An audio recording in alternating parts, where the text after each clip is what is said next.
Σημαντικά συστήματα πιστοποίησης ποιότητας, όπως το LEED στην Αμερική, το ASME, το American Society for Mechanical Engineers κλπ.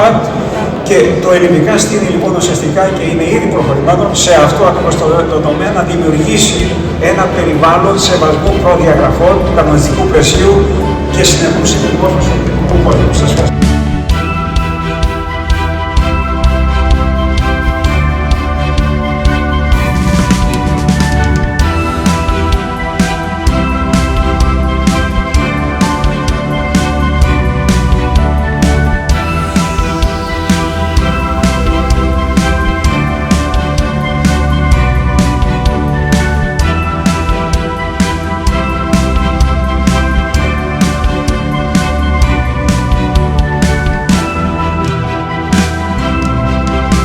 Είμαστε εδώ στην έκθεση, ήρθαμε και επισκεφθήκαμε το περίπτωμα, ο οποίος μας εξέπληξε με αυτή τη δραστηριότητα.